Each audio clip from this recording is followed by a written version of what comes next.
Hello my dear 8th standard students, welcome back for today's class History Unit 6 Development of Industries in India. In this module we are going to discuss about the traditional craft of India and the causes for the decline of Indian industries and the beginning of modern industries. Now let me move on to the video session. History Unit 6 Development of Industries in India. India's traditional economy was characterized by a blend of agriculture and handicrafts. So the history of Indian industry perhaps dates back to the history of humankind. According to Edward Baines, the birthplace of cotton manufacture is India, where it probably flourished long before the dawn of authentic history. Bernier, who visited India during the reign of Mughal Emperor Shah Jahan, marveled at the incredible quantity of manufactured goods. Tavernier, a French traveller, admired the peacock throne, carpets of silk, and gold as well as mini carvings. Traditional crafts of India. The crafts in India has a rich history. Crafts were an integral part in the life of the people. Before arrival of mechanized industry, the production of Indian handicrafts was the second largest source of employment in rural India next to agriculture. The traditional Indian industry was known in the fields of textiles, woodwork, ivory, stone cutting, leather, fragrance wood, metal work and jewellery. The village artisans such as potters, weavers, smiths produced articles and utensils for domestic use. But some specialized goods were produced for domestic and international markets. India was famous for its fine quality of cotton and silk cloths. Decline of Indian industries. Loss of royal patronage. The British conquerors transformed Indian economy into colonial economy. The British conquered the Indian territories one after another. The native rulers, the nobles and the landlords lost their power and prosperity. The craftsmen who were patronized by these rulers lost their importance and became poor. For generations, these craftsmen had been practicing their craft and they did not possess any other skills. So they had to work as laborers in field to meet their daily needs. This change resulted in increased pressure on agriculture and there was a large-scale underemployment in agriculture. The substitution of commercial food crops in agriculture ruined the Indian agro-based industry. The splendid period of indigenous handicraft industries came to an end as the political influence of the East India Company spread over various parts of the country. Transition from producer to exporter of raw materials. Indian handicrafts that had made the country famous collapsed under the colonial rule. This was mainly due to the competition posed by the machine-made goods that were imported from Britain by the British rulers. The ruling British turned India as the producer of raw materials for their industries and markets for their finished products. Moreover, the railways and roadways introduced by the British facilitated the movement of finished products to reach the remotest part of India. Remotest means far place. Competition of machine-made goods. Textile was the oldest industry in India. The highly specialized skills of Indian weavers and the low production cost gave a tough competition to the European manufacturers. It led to the invention of cotton gin, flying shuttle, spinning jenny and steam engine in England, which made the production of textiles on large scale. India became the market for the finished products of Britain. As a result, peasants who had supplemented their income by part-time spinning and weaving had to now rely only on cultivation. So they lost their livelihood. Moreover, the Indian goods made with primitive techniques could not compete with industrial goods made in England.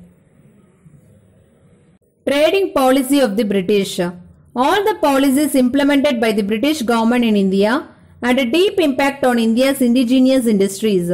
Free trade policy followed by the East India Company compelled the Indian traders to sell their goods below the market prices. East India Company's aim was to buy the maximum quantity of Indian manufactured goods at the cheapest price and sell them to other European countries for a huge profit. This affected the traditional Indian industry and heavy duties were charged on Indian goods in Britain, but at the same time the English goods entering India were charged only nominal duties. Duties means tax. Deindustrialization. The process of disruption of traditional Indian crafts and decline in national income has been referred to as deindustrialization. The Indian domestic industry could not have withstood foreign competition, which was backed by a powerful industrial organization, big machinery, large-scale production. The difficulties in Indian industries was complicated further by the construction of Suez Canal, because of which transport cost was reduced, which made the British goods cheaper in India. The main cause for the decline of handicraft industry was the greater employment opportunities and income generating effect of the modern factory. Beginning of modern industries. The beginning of modern industry is associated with the development in mainly plantations like jute, cotton and also steel. There was a limited development of mining, especially coal. The accelerated industrialization began with the development of railways and roadways. The two World War gave an impetus to the development of number of industries such as chemical, iron and steel, sugar, cement, glass and other consumer goods. Plantation industries. The plantation industry was the first to attract the Europeans.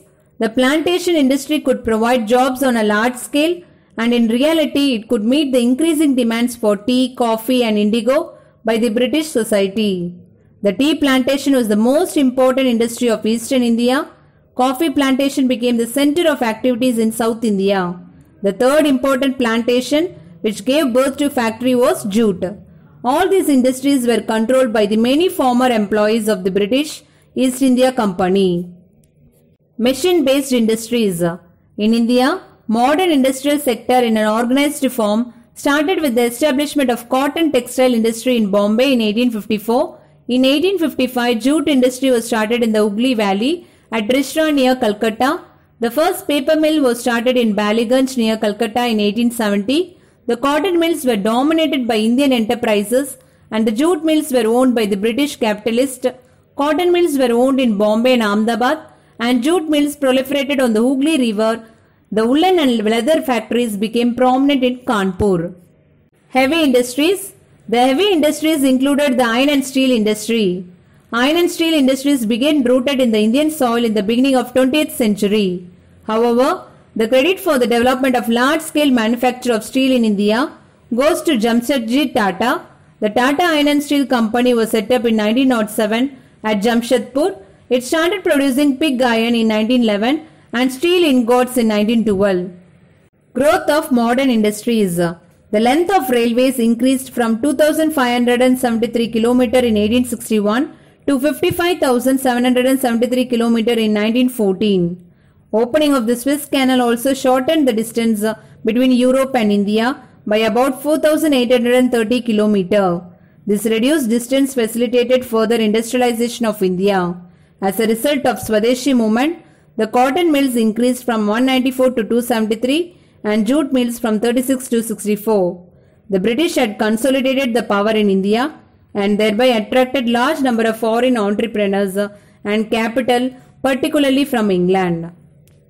Confederation of Indian Industry. The Confederation of Indian Industry is a business association in India. It is a non-government, not-for-profit, industry-led and industry-managed organization. It was founded in 1985. It has over 9,000 members from the private as well as public sectors, including small and medium enterprises and multinational corporations. Industrial growth in India. To realize the dream of development of industries, Indian government adopted certain industrial policies and 5-year plans.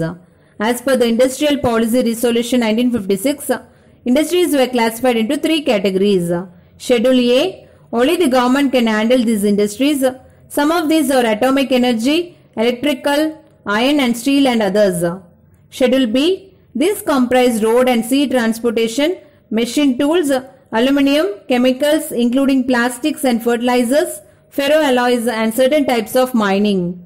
Schedule C, under this category the remaining industries are left to the private sectors. Phases of industrial development in India. Industrial development during 1950s to 1965, industrial development during 1965 to 1980, industrial development during 1980s till 1991 and industrial development post 1991 reforms. Let me go through under each heading. Industrial development during 1950s to 1965. During this phase, a majority of consumer goods were produced in India. The industrial sector was underdeveloped with weak infrastructure. Technical skills were in short supply.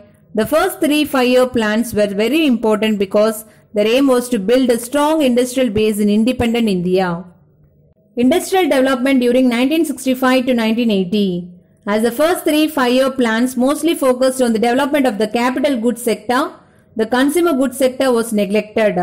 The consumer goods sector is the backbone of rural economy. As the result, there was a fall in the growth rate of industrial production. Industrial development during 1980s till 1991. The period of the 1980s can be considered as the period of the industrial recovery. This period witnessed quite a healthy industrial growth. Industrial development post 1991 reforms. India took major decisions to improve the performance of the industrial sector. The 10th and 11th 5-year plans witnessed a high growth rate of industrial production. The abolition of industrial licensing, dismantling of price controls, dilution of reservation of small-scale industries, and virtual abolition of monopoly law enabled Indian industry to flourish. Modernization. India is now a large variety of industries producing goods of varied nature, which shows a high degree of modernization. Some modern industries have really grown and they are competing effectively with the outside world. India is exporting trained personnel to relatively less developed countries. The term information technology includes computer and communication technology along with software.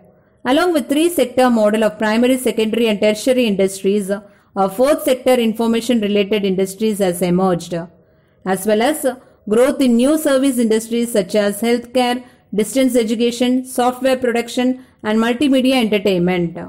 Self-reliance. Another positive aspect of industrial growth is the attainment of the goal of self-reliance. We have achieved self-reliance in machinery, plant and other equipment, and the Indian road network has become one of the largest in the world. Government efforts led to the expansion of the network of national highways, state highways and major district roads, which in turn has directly contributed to the industrial growth. After almost 7 decades of independence, India has emerged as the third largest producer of electricity in Asia. Now it ends with conclusion. Industrialization is an important component of economic growth. India's industrial expansion over the planned period presents a mixed picture. Compared to the pre-independence level, industrial growth during the 5-year plan period is phenomenal. Dear students, go through the lesson and learn book back exercise. Take care of yourself. Bye-bye.